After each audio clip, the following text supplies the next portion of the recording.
Institute members, our corporate clients and guests, hello and welcome to the Institute of Managers and Leaders, Australia and New Zealand for our second quarter development day. My name is Sam Bell, I'm the Chief Executive of the Institute, and it's my great pleasure to welcome everyone to today's session. I know it's going to be a fantastic day of professional development and learning. Just a little quick introduction about the Institute for those who don't know a huge amount about us. For 80 years, the Institute has been Australia and New Zealand's largest professional membership community for managers and leaders. We supply all of our members with access to mentoring, coaching, networking events, and opportunities to learn and grow as management professionals. And obviously today is one of those examples. We also have world-leading professional development and learning and training as well as part of our offering to all of our members and our corporate clients. And once again, today is an opportunity for us to showcase that to all of you and the high quality of our facilitators at IML. For 80 years, the Institute has been relevant and current, and our training is always focused on being proactive and being engaging. And I know today's session is every bit of that, and I can't wait to get into the topic, so let's get started. Bounce forward through adaptability refers to really shifting our mindset from being reactive to becoming proactive. We all know over the past 2 years, both personally and professionally, we've all gone through some significant challenges, both in our personal lives and our workplaces, due to a number of the uncertainties and instabilities of both the pandemic and also the post-pandemic period. Today's topic really tries to differentiate resilience, which we've talked about for some time, to being adaptable. And being adaptable refers to keeping an open mind, having emotional flexibility, and remaining optimistic about the situation. And of course, I think we all need a little bit of optimism in today's world. Every year, countless reports from organisations such as McKinsey, the World Economic Forum, and even LinkedIn seek to identify the key skills that companies need most to inform learning, upskilling, and training and development programs, while helping their leaders pinpoint which skills will be most valuable to the market. To date, adaptability and resilience have both been voted in the top 5 skills that companies need most in annual LinkedIn surveys year after year. And it's really why the Institute is focusing on that topic today and also focusing on it significantly through our leadership programs. The levels of rapid change we've all experienced over the past 3 years impacts us all individually and collectively, and forces fresh problems on us every day and presents new challenges that we need to respond to. So I'm really delighted that we can welcome Pip Turner from Auckland this morning. I know it's cold in Auckland, and Pip is warming us all up this morning with the first session, making the case for rapid change. Adaptability is key for the future. I can't wait for this session. To be really honest, Pip, we've only met a couple of times, but I know you'll bring a fantastic dynamic approach to your session this morning. The learning outcomes for today's session, and once again, as I said, IML's approach is very much practical, and we want you to be able to take away some learning outcomes from each of today's sessions. So the first session focuses the outcomes on examining what adaptability is and explore why it's important to you. Understand the role leaders play in influencing and shaping adaptability in an organizational context. Learn about the AQ model, a metric of adaptability that allows us to measure the abilities, characteristics, and environmental factors which impact how successfully we adapt to change, and explore some of the critical levers you can pull to improve adaptability within your business and what contribution you can make to improve your own levels of adaptability. I do want to stress, and I highlight, that we have sent everyone an action plan for each of the sessions today, and I know Pip's put together this action plan for everyone. Once again, it reinforces you taking away key skills that you can implement automatically into both your personal life and your professional life. I hope all of you have got that action plan. If you don't, there is a chat box in the GoToWebinar platform. Please let us know if you don't, and we can send that to you.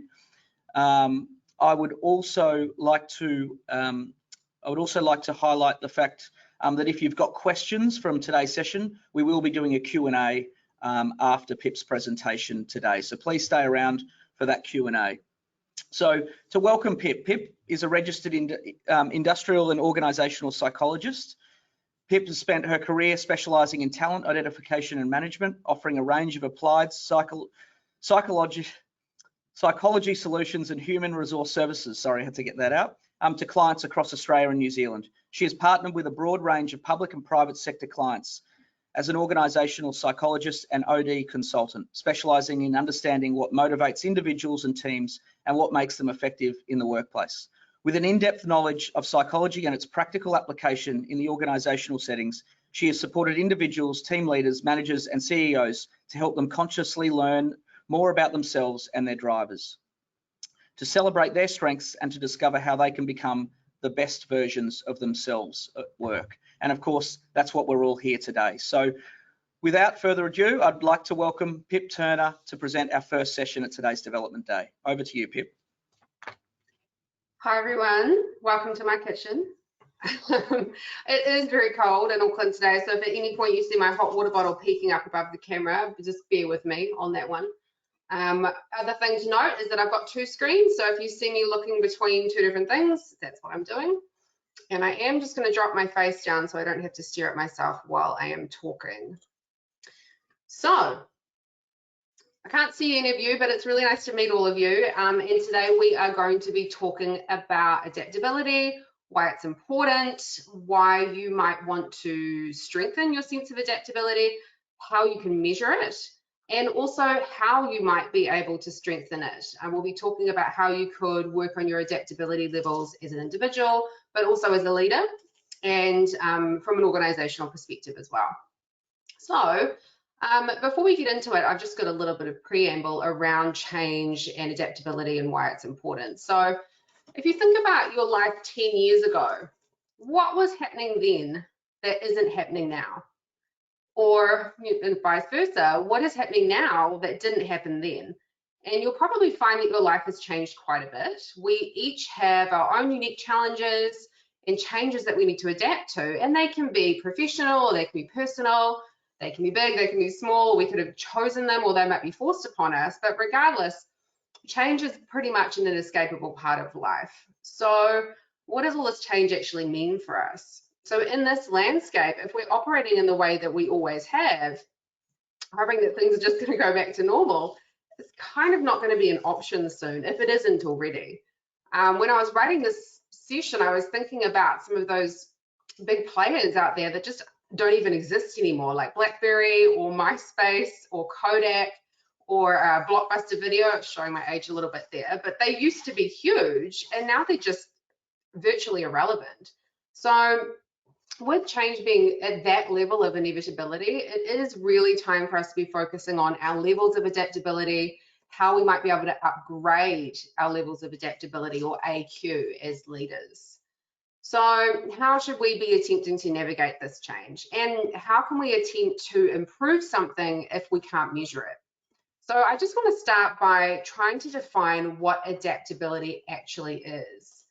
And if you could, I just want you to put some really brief ideas into the chat as to what you think it is, what it looks like. You can use examples from your own life or examples in business if you want to, but just pop some ideas around what you think adaptability is. As I'm looking at the chat over on the screen, which is why I'm not looking at the camera anymore.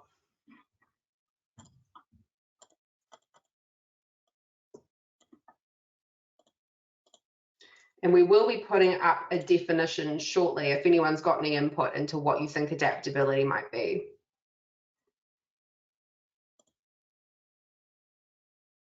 All right, looks like everyone's a bit shy, but that's all good. Adaptability, from my perspective, it kind of depends on what angle you're going at with it. But I would say in a business context, this is the adaptability definition that I like the most. Being adaptable basically means being able to effectively adjust to changes in your environment. So being adaptable at work means you can respond really quickly to changing ideas, to expectations, to trends, and to strategies. Leaders that can adapt to change, they're motivated, they're not easily discouraged, and they're usually more creative. So in this world, we are all, but leaders are also being asked to navigate volatility, uncertainty, complexity, and ambiguity in their environments. All of this while they're being expected to successfully manage their own stress and the stress and the well-being of the people in their team in order to avoid burnout in the workplace. So I've used the term AQ a couple of times, so it's probably worth clarifying what I mean by that. And look, you've probably all heard or are at least familiar of the concepts of EQ and IQ.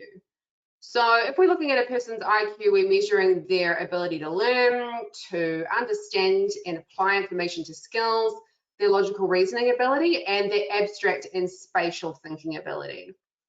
Whereas EQ is more about your ability to understand and navigate your own emotions, but also other people's emotions.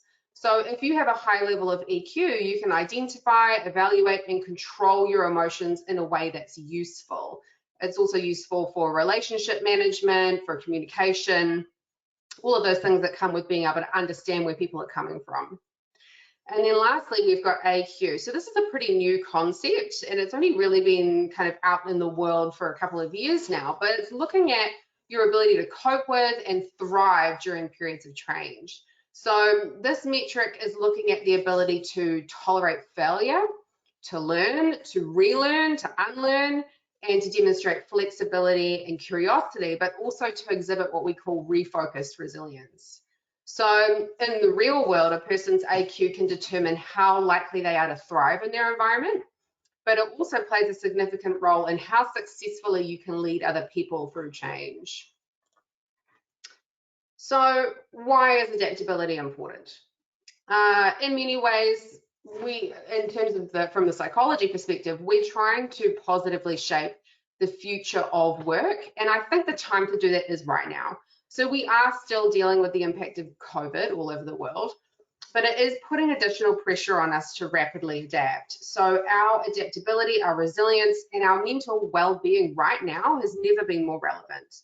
So we see stats about this from research houses, organizations, all the time, from all over the world, the World Economic Forum, somewhere else. The data is there. Depression, anxiety disorders, right now, they're estimated to cost the global economy $1 trillion each year in lost productivity. In New Zealand, there was a study with AUT and their wellbeing at work research, and 1 in 3 people taking part in that research reported burnout late last year, compared to 1 in 9 in May 2020. Workers in managerial or leadership positions were 219% more likely to be burnt out.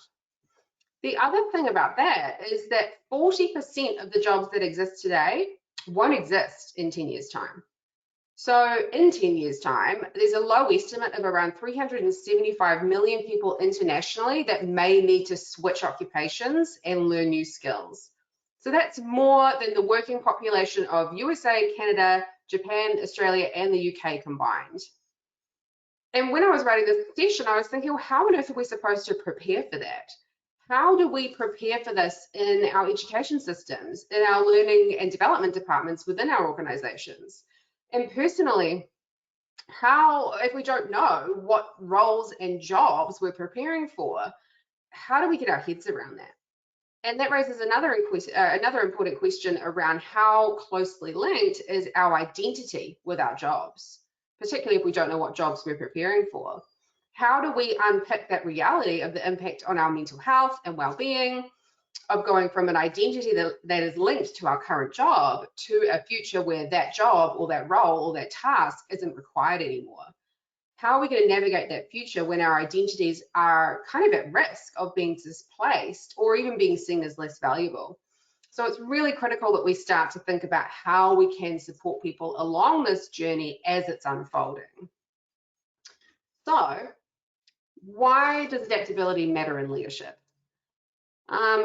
Realistically, there are very few successful people or organizations in New Zealand and Australia that got to where they are by just doing the same thing. Recognizing that change is inevitable isn't really the same as dealing with it effectively. So even though organizations can rise or fall kind of based on their ability to react or to manage or control or introduce change, there's a lot of managers that don't really have much understanding or training in navigating that process of change. So adaptability, it's a critical capability for any employee, but particularly for people who are leading others. You can't really have an adaptable team if you're not adaptable yourself. So if leaders don't consider their own adaptability and their people's adaptability, new initiatives can really be stifled before they're given a chance to grow. If you've got a fresh vision from your CEO, for instance, managers and teams, they're expected to embrace that vision and then move it forward to implementation. So to understand and get on board with that new vision and then inspire people to do the same thing, managers need to be adaptable. So not only do leaders need to adapt as they move between their roles in their career, they also need to flex constantly within any given role that they're in as they lead their people and lead their organization in a world that's continually changing. So, comes to my next point. Why should we even measure adaptability? I love this quote because if you can't measure it, you can't improve it. And that's essentially my whole job. I try to explain what I do is I measure things that you can't count. And up until recently, there really hasn't been any single way to reliably measure adaptability as a construct. There is no, well, up until recently, there has been no scientifically robust model of this concept of AQ. And there certainly hasn't been any collected or scalable way to improve it. So previously, myself included, psychologists use a number of different methods to make assumptions about a person's level of adaptability. So most personality assessments out there, I'm sure you've all completed some yourself, they generally tend to contain measures of flexibility or a person's willingness to change, but there's always been a bit of an element of guesswork in that. So I can, for instance, if I'm doing an assessment on you or a person or a team, I can tell you how flexible you're likely to be, how interested you are in change, how black and white you're going to be in your thinking, but that doesn't really tell me anything about your latent ability to be adaptable. It doesn't tell me anything about what might be holding you back in terms of demonstrating that flexibility, or in what situations you're more likely to present with that flexible or growth mindset.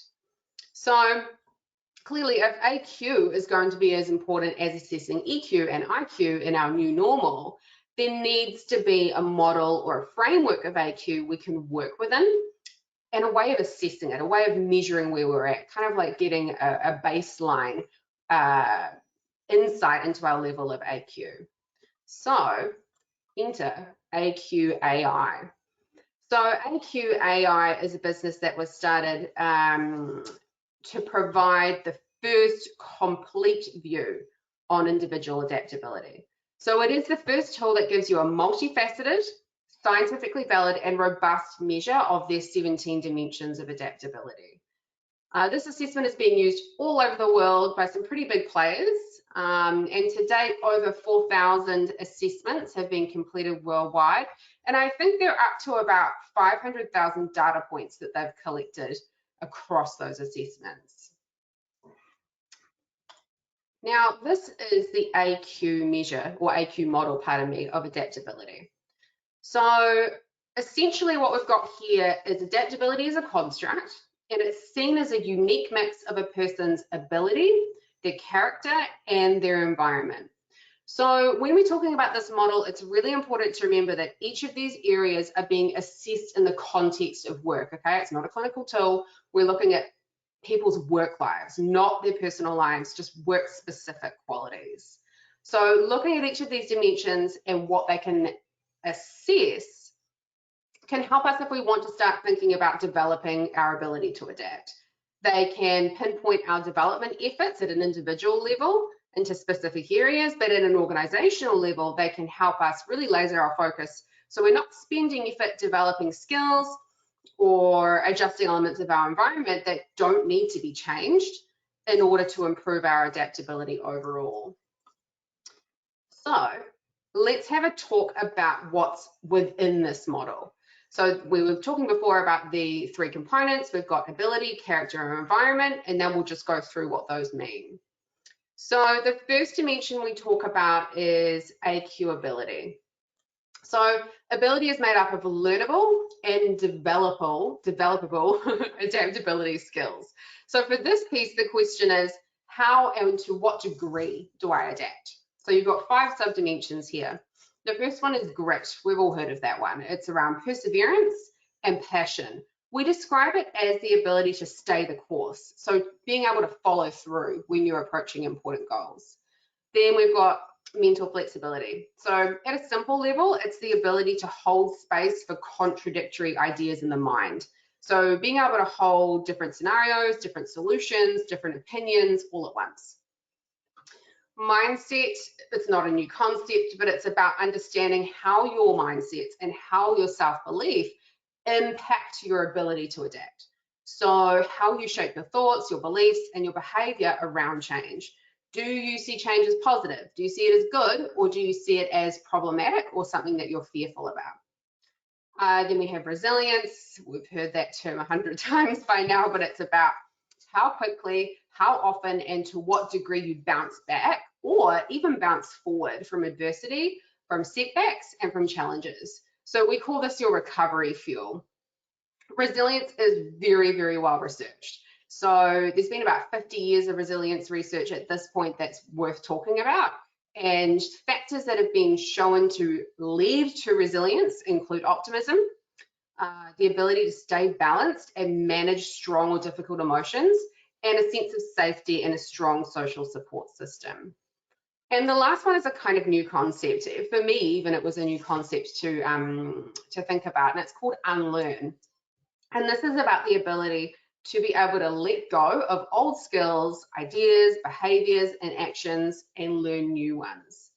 So really simply, it's your ability to let go of what is no longer useful.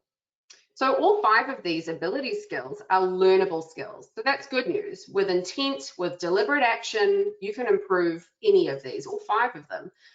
You have to pick which one, I guess, to focus on, but these are things that you can learn and you can improve. So the second piece is around character. And this one's describing adaptability elements that are linked to what we consider to be more innate or stable aspects of self. So I can't emphasize enough here that context is really important. There are certain character traits or dimensions that enable a person to adapt faster. But remember, the question we're trying to ask here is who adapts and why. So the first dimension here is emotional range. So this is looking at the extent to which people experience emotions because of situations in their environment. Are you more reactive or are you more collected in your response? The next one is extroversion. So that one relates to how much energy people get from being in social situations. So being more introverted or being more extroverted is going to have an impact on how you adapt to change. One isn't better than the other, but it is going to have an impact. So if you're more introverted, for instance, you're probably more likely to want to hear about the change, to reflect on it individually, and then to come back once you've formed an opinion on it. If, on the other hand, you're more extroverted, you might want to talk through the change with other people and engage in like more social aspects of that change in order to feel comfortable with it. Next, we have hope, which is a mindset. It allows you to pursue goals, and it's the ability to see or create alternative ways to reach those goals if you're challenged. So this one has a scale, and it works from a scale of fearful to hopeful. So a more fearful person in the face of change, for instance, might feel like, I'll probably fail, I don't know how to adjust, I'm not good enough. Whereas a more hopeful person on the other end might feel like there's light at the end of the tunnel, things are going to work out, things always work out for the best. With motivation style, we're looking at, it's pretty self-explanatory, what we're more likely to be motivated by. This is a scale where we're measuring a person on whether or not, in the face of change, they play to protect. So we can't risk losing what we have, it's too important, versus playing to win, or so like the biggest risk is not going to be big enough. So that's the scale that one works on. And then the last one is thinking style. So this one is around how we view, how we categorize, and how we process information. So it's a scale that looks at either details on one end or the big picture at the other end. and what that means in terms of change. What way are you more likely to think about change, from a big picture perspective or from more a myopic focus? And the last one is AQ environment. Look, it's pretty logical. Like, we can all understand that your environment is going to have an impact on whether or not you're able to adapt. I know for myself, I'm a pretty adaptable person, but if I'm put in an environment where it's difficult because I don't have a certain amount of support, for instance, it is going to be more difficult for me to adapt. So the first dimension here is looking at company support. This one is about perceptions about your organization. So, do you perceive your organization to be an entity that values your contributions and cares about your well-being? So with this element here under company support, we do often see this measure in the research correlated to job performance, satisfaction, and also turnover. So, stands to reason, if people feel like they are supported by their company, they're more likely to be able to adapt to change. The second one is emotional health. So this is, again, not a clinical measure, but it's an indicator of the current emotional health of somebody in the context of change.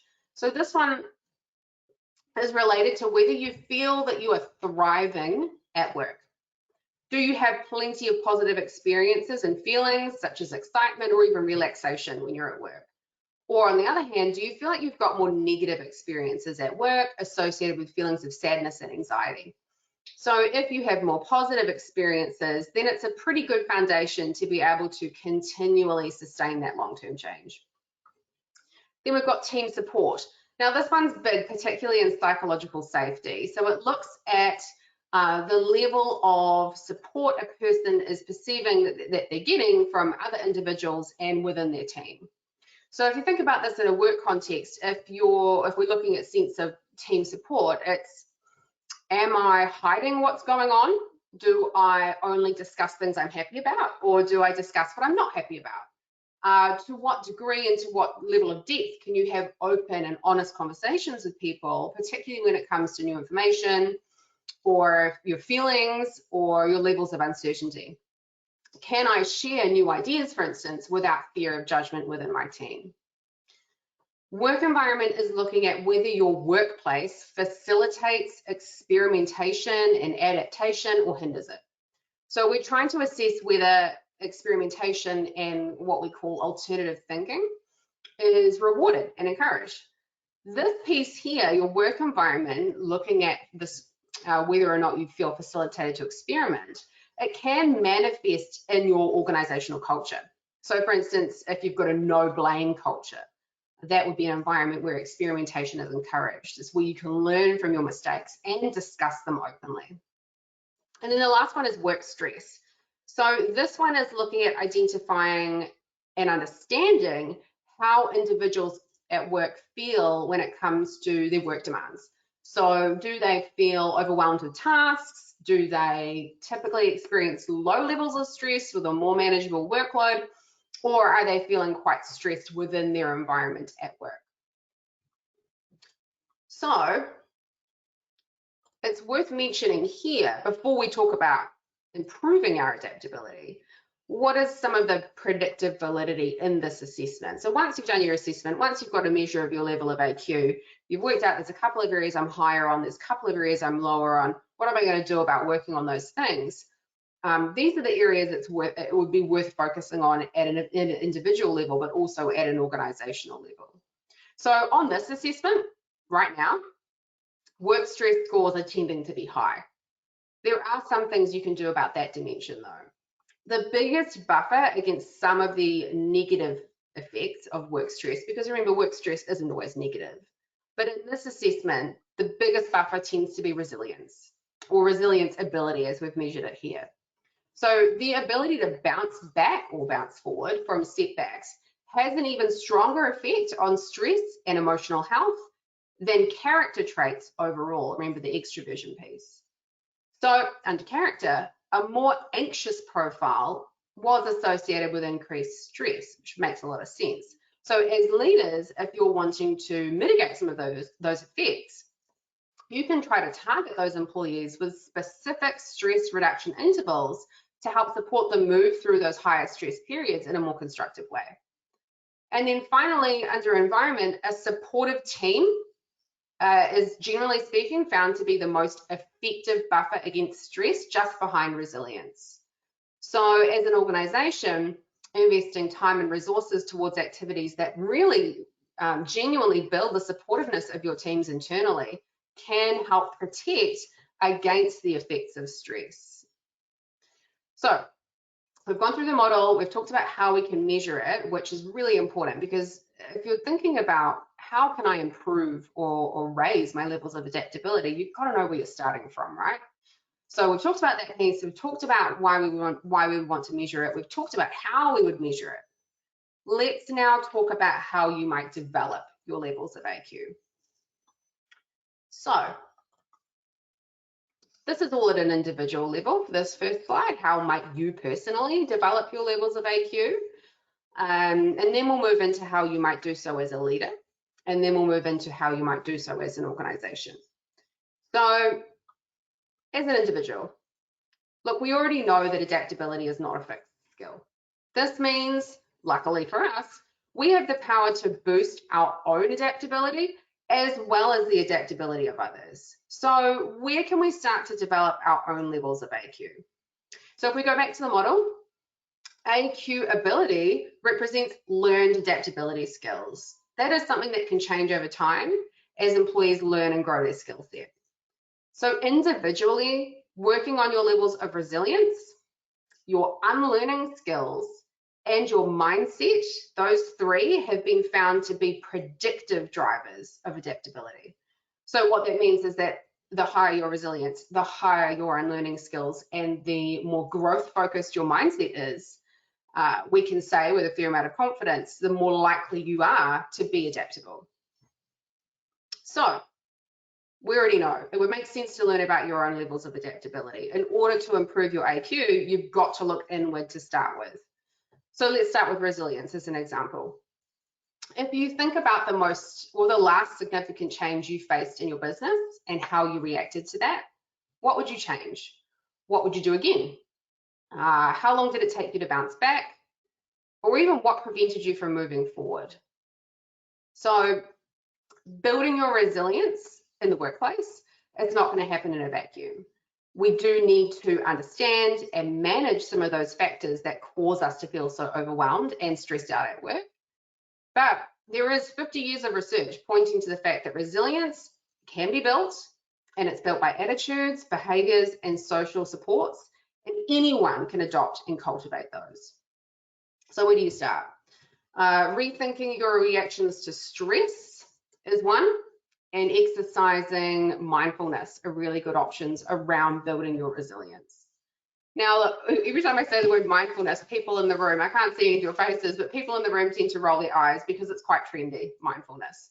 But research has shown that it can decrease stress, increase mental and physical health, and cognitive functioning. And yes, you can demonstrate and you can practice mindfulness at work. I'm not thinking about you sitting at home meditating. You can do it at work. You can do it 50 times a day. It's a very intentional action that basically has two components. The first one is reflecting present moment awareness. And the second piece is developing an attitude in that moment that is non-judgmental and open to experience.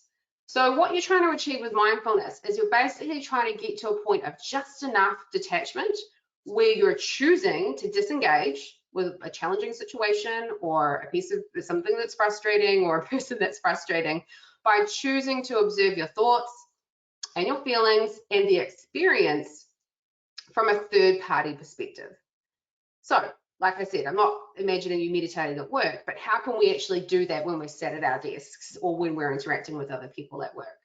So you can strengthen your ability to demonstrate mindfulness first by what we call compartmentalizing your cognitive load. So you can't really decrease the amount of information you receive. If you think about your inbox, for example, it's going off all day, but you can optimize the way you process that information. So you can compartmentalize information by creating dedicated times in the day to mindfully complete specific activities and not others. That's called monotasking as opposed to multitasking. And you do that in much the same way that you might create like a dedicated time for physical exercise in the course of your day.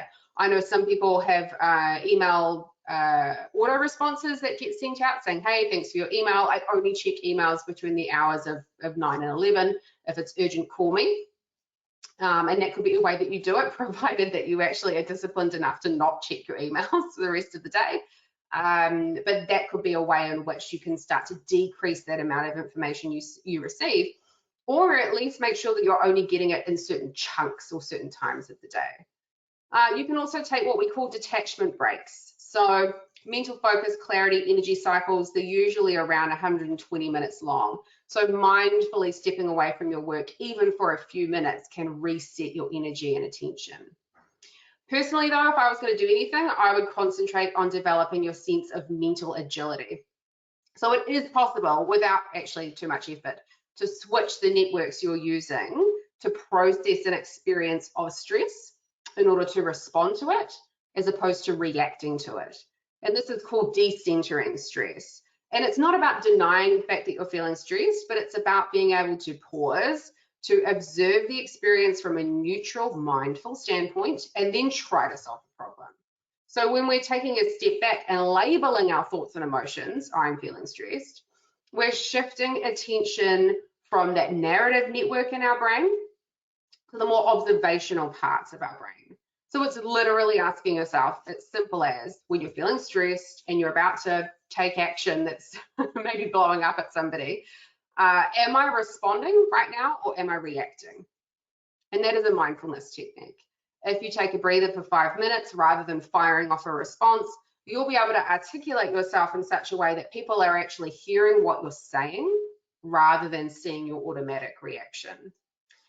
And then another part of mindfulness is around compassion. It's also quite an overlooked aspect of this resilience skill set. It's not just self-compassion, it's compassion for other people. So what does that look like at work? It does increase positive emotions. It does create positive work relationships, and it does increase cooperation and collaboration. It looks like consciously choosing to think positively rather than negatively about the people around you and how they're behaving. It also looks like having the courage to approach people, to have those more difficult conversations and make tough decisions. It looks like giving feedback in a caring way and also being fully present when you're listening to people. This also ties in quite well to my point around examining your mindset. So if we remember that mindset is about understanding how your self-belief impacts your ability to adapt. Do you see change as positive and good, or do you see change as problematic and fearful? Do you have more of a fixed mindset, or do you have a mindset that's more growth focused?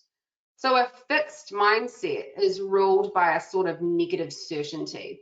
So if you've got that kind of mindset ruling your world, obstacles can seem really big and feedback can be really hard to accept, and you might be the kind of person that interprets mistakes as failures. People who are more fixed, they think that they can't increase their skills and knowledge in a particular area. So I don't like to be challenged. I just prefer to stick to what I know. I'm either good at it or I'm not. If you have that way of thinking, it's not going to be easy for you to frame up challenges as opportunities. So people with growth mindsets, on the other hand, believe that they can learn anything if they put in the work and the practice and the effort to learn it. So I like to try new things. I'm inspired by the success of others, or I can learn to do anything I want. We could do a whole session on growth mindsets, but essentially if you develop a growth mindset through intentional action, it can positively influence your ability to take on new challenges, to find new opportunities, and to develop your knowledge and contribute to new projects in a meaningful way. The other piece around the growth mindset, though, is that it's also about being inherently willing to change. So being stuck in your ways or being resistant to change, look, it's almost not going to be an option soon. So you need to be willing to try out new methods and just chuck out the old ones that aren't working anymore.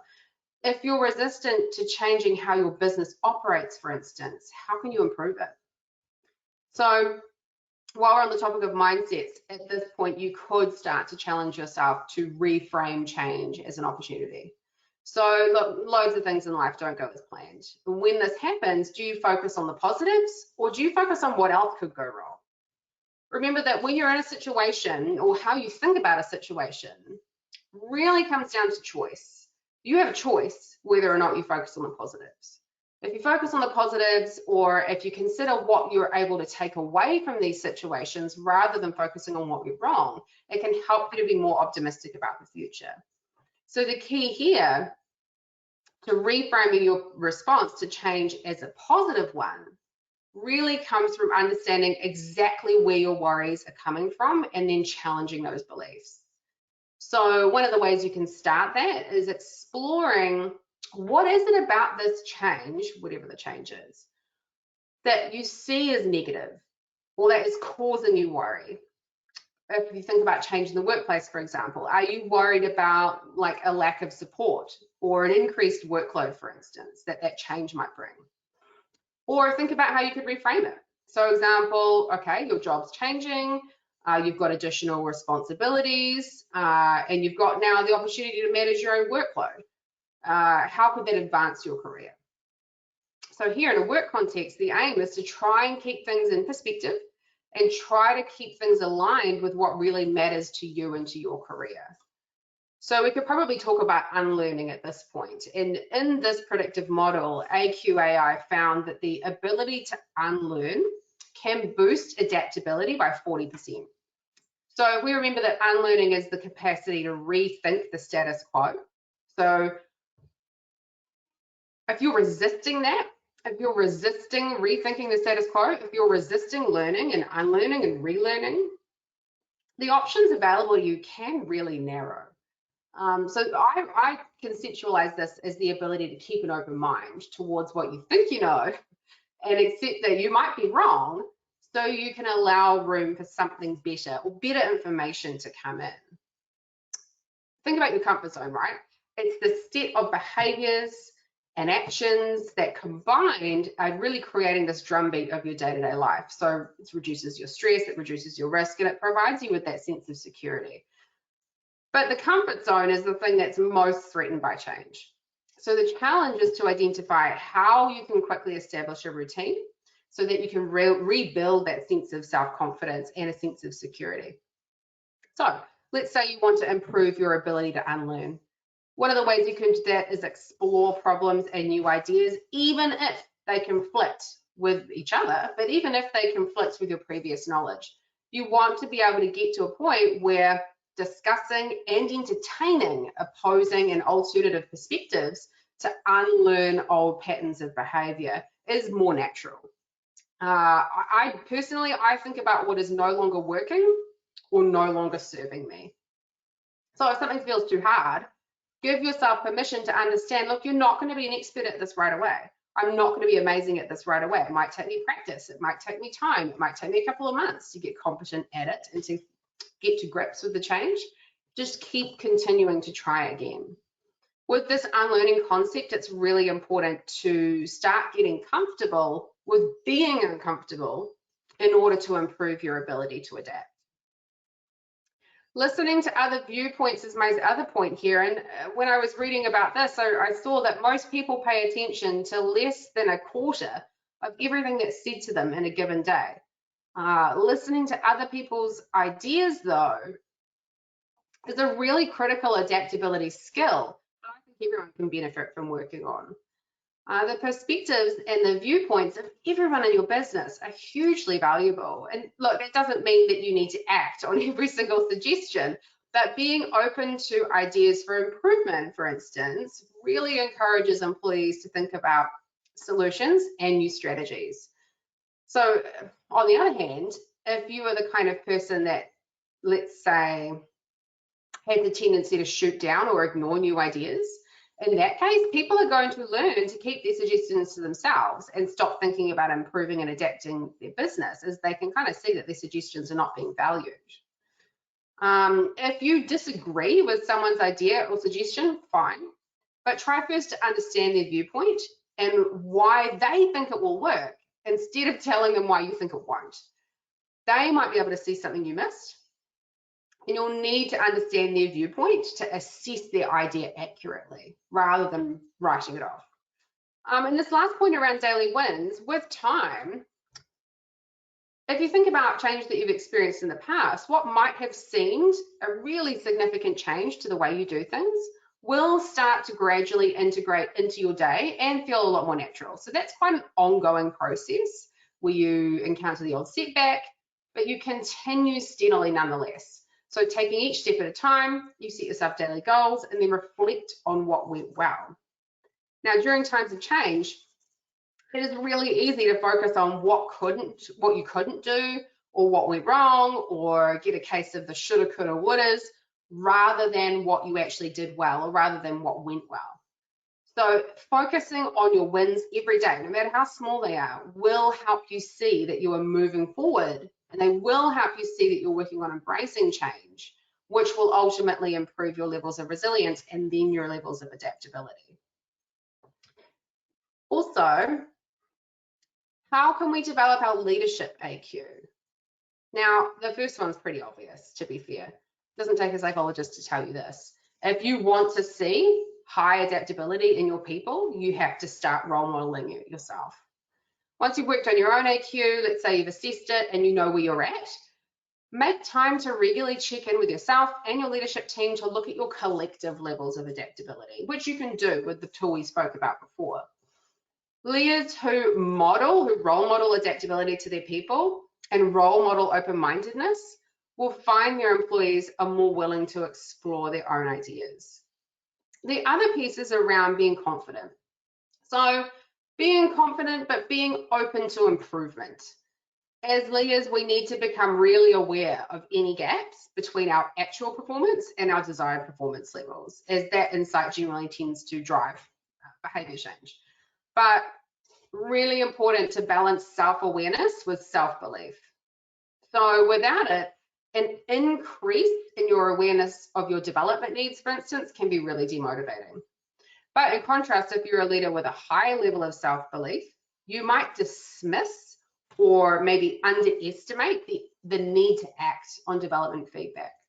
So as a leader, you want to be demonstrating to your team that you are confident in them and yourself, but that you are still open to feedback and you're still open to changing your approach in response to new information. On that note, we've also got focus on improving rather than proving. So this is more around goal orientation. So when you're approaching a task, do you focus more on what you can learn from it, performing well, or do you focus more on avoiding failure? So leaders who have a strong sense of learning orientation, they tend to see challenges as an opportunity to improve. So they tend to also then be more accepting of failure, and they see it as like a necessary step towards getting to that goal of better performance. It links back to growth mindset, what we were discussing before. So a really key differentiator in great leaders is their ability to view challenges as opportunities to improve and to learn. It's around challenging your assumptions on what success actually is. Really effective leaders in adapting to change are people who view failures as opportunities to learn from mistakes and to use that learning to drive improvements the second time around. Now, think about your thinking. This is metacognitive ability.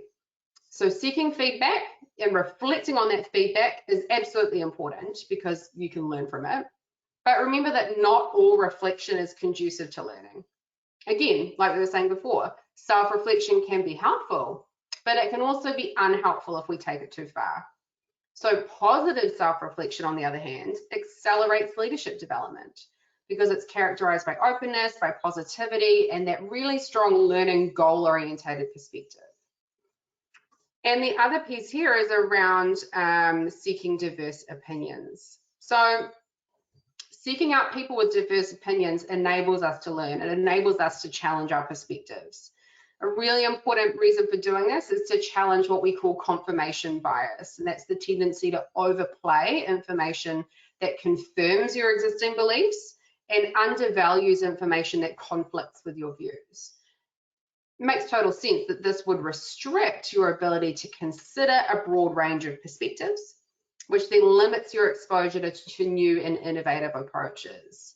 So you want to combat that, you need to look for opportunities to learn from other people with different views, people that don't agree with you, people within their teams, within their organizations, but also across the broader industry. Now, developing your organizational AQ, it's very intentional. It really focuses on the environment. And look, like I said to you before, environment is something we tend to forget about in discussing adaptability. There's always going to be environmental factors that can facilitate adaptability or can prevent us from demonstrating it.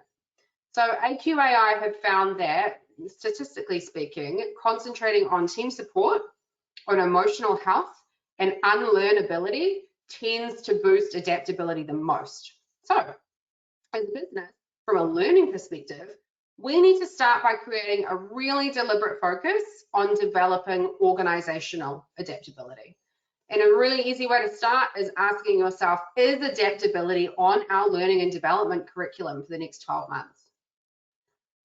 As leaders or leaders in the business, you can improve your adaptability if the necessary conditions for learning are in place. At an organizational level, a continuous learning culture enables individuals and organizations to recognize how they can improve their overall levels of adaptability. Particularly if you've done an assessment and you've seen you've got lower scores on the environment factors, you'll be able to really pinpoint where you need to start improving your levels of adaptability. And one of the easy ways to do that is focusing on that thriving concept. So offering people challenging assignments and stretch goals. Combine those with opportunities to reflect with other people who are willing and able and capable of providing honest and constructive feedback and coaching and support. That can create a really powerful developmental process within the business. And if you think about emotional health as well, in the context of adaptability, that relates to whether you feel like you're thriving at work, essentially, and it's around, do you have plenty of positive experiences at work and feelings like excitement and relaxation? On the other hand, do you feel you've got more negative experiences at work associated with feelings of sadness or anxiety? Think about whether or not your organization has structures or systems in place to facilitate thriving at a collective level. And it does need to be pretty intentional. Do you have specific structures in place to facilitate that and encourage that? Some of the questions you could ask yourself in that department are things like, do you encourage innovation and exploration in your business? Do you encourage people to explore, to learn ideas, to increase their knowledge? And do you role model that? From a team support level, it could be, do you encourage people to have meaningful connections with other people? Is your work culture supportive?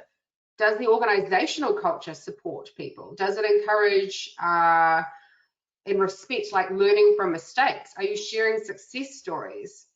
So it's these sorts of questions you need to be asking yourselves to assess whether you're setting people up for having positive experiences at work. And then the last piece you could look at is team support. I'm just aware of the time as well because I want to leave time for questions. But if you're managing a team and you want to help them get through change, there are ways you can help that whole team and support each individual. Remember, underneath environmental factors, team support was the most important driver of adaptability. So it's really crucial that teams feel they're in a place where they feel valued and supported. So how are you going to work on that? You could create specific team processes and policies for open discussion and knowledge sharing, as well as specific formal structures for team support. Ensuring that leadership praises differing opinions and sets an example in supporting team members if they're having a difficult time. Remember, it's not just about, are you brave enough to have a differing opinion? It's, do I know my leadership is praising me for having a different opinion? Is it safe to have a different opinion? Am I allowed to have a different opinion?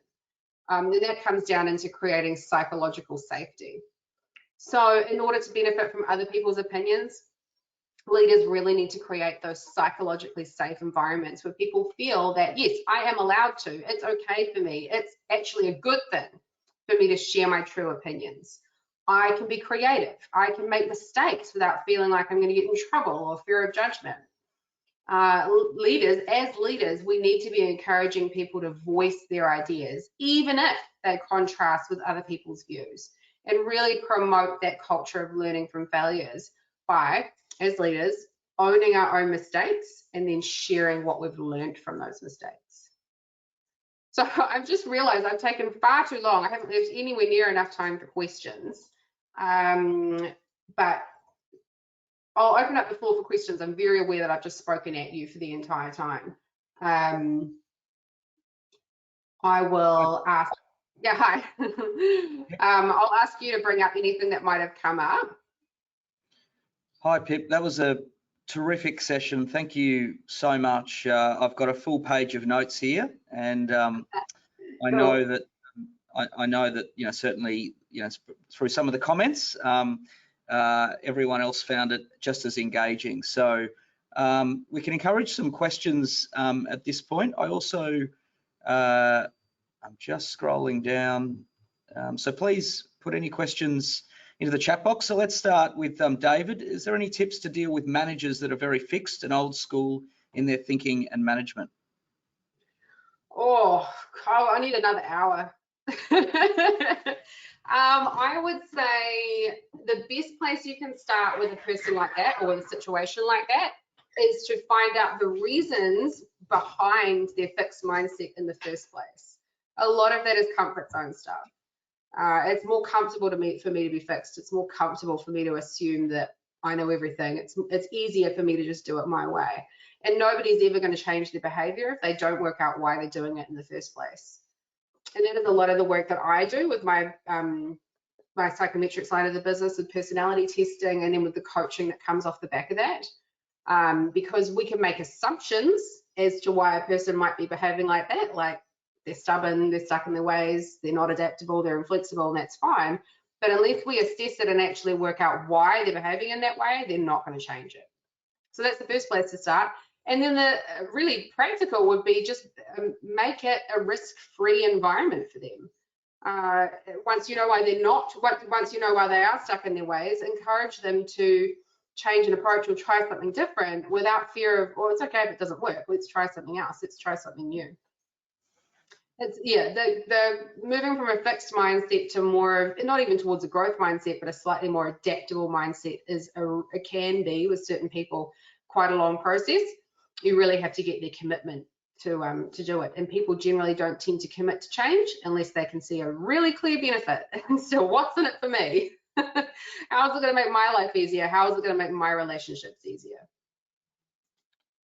Excellent response, Pip. Thank you. Kylie said, incredible, Pip. Thanks so much. I would love another session. We'll take that as a comment, Kylie. What initial 3 things would you recommend for an individual working on their leadership capability in AQ? Oh, that's a little bit tough to answer because it depends what their profile looks like. I don't like to give out generic advice in that department because I don't know where that person's struggles are. But for anything that will increase your levels of resilience would be a good place to start. Anything that would, so mindfulness and paying attention to how you're thinking and pay attention to how you're talking to yourself, that will help. Anything around unlearning that you can do, so challenging your beliefs, challenging your confirmation biases, challenging the way that you are, or questioning rather, how open am I to new information and doing things in a different way. And then also it might even be around thinking about at a really deeply personal level, what's working for you right now and what isn't. A lot of the time we keep doing things that we know don't work and we know make our lives harder just because it's the way you've always done it and it's easier. And it might be an assumption or a belief that you hold about yourself that's based on outdated information. It's just yesterday I was talking to a client who had some real issues with micromanagement. And he just genuinely believed that this is the only way I can get things done. It's faster, easier, and it's done better if I just bloody well do it myself. And I said to him, look, you might not be wrong, but is that a necessary way for you to operate? Is it making your life harder or is it making your life easier? He's like, well, hard, really, because I end up having to do everything. And then it became a conversation around, well, we need to remove some of these limiting beliefs you have about yourself and the limiting beliefs you have about your team. You think you can't change, I'm telling you, you can. And you think your team can't do it, well, you're not giving them an opportunity to learn. So it would really depend on your profile. Excellent, thank you, Pip. One last question. I'm sorry, we're not going to get, we've got a whole lot here. but we're not going to get to them just with time. But I think there's a really interesting one here from Philip. How important is the language you use? For instance, using straight talk as opposed to using the latest buzzwords that tend to confuse people. Oh, that's a very personal question. I don't like buzzwords personally. I think as long as if people understand what the buzzwords mean, go for it. But I am definitely a proponent for straight talk. I like to remove as much ambiguity as humanly possible. Transparency is so important in leadership. Just talk in a way that people understand, making your expectations and your requirements of people as clear as humanly possible does not require buzzwords. This is a real soapbox. I can't believe somebody asked me that. That's something I'll get up on my soapbox and talk about until I'm blue in the face. Yeah, buzzwords, they've got their time and the place, but I would prefer to just use real world language with people that they understand. Yeah, look, Pip, thank you so much for today's session. I think Bronwyn's, she's made this last statement, and I really enjoyed it. I love the statement, pay attention to how you are talking with yourself. She said that's gold. Words and thoughts are so powerful. And it's so important. And if you, because as a psychologist, I have to see a psychologist, and she used to say to me all the time, if you heard somebody talking to your best friend like this, what would you do? You'd be rolling your sleeves up and getting in there, right? But we talk to ourselves really negatively, and we hold these beliefs about ourselves that we just don't question, we don't validate them, we don't update them. And that's entirely up to you. That's entirely within your control, and it's the best place to start. Well, thank you so much, Pip. I think very wise words and a fantastic presentation. It's been so great to have you on today, and a real privilege for the Institute to see that presentation. The notion of adaptability is covered in all of the Institute's leadership programs, not to some of the depth that Pip's got to here, but it certainly is covered, and we do have an end of financial year pricing on those leadership programs, and also for workplaces and organisations out there listening today. We can obviously have Pip present through workshops and sessions with your organisation, so please reach out if you'd like to hear more of Pip's presentation and content. We've also got instructional design capability at the Institute to contextualise or customise any content you may need from Pip as well. So look, we really appreciate your time today. Thank you very much to our audience for joining us, and thank you so much, Pip, again. It's been a real pleasure to have you on, and I know all the feedback coming through now is loved it. Thank you. It was fantastic. So a really positive presentation. Thank you so much again, Pip, and we look forward to seeing you all soon. Our next session is in 30 minutes, so we'll see you then. But thank you very much, Pip, again. Bye. Thank you.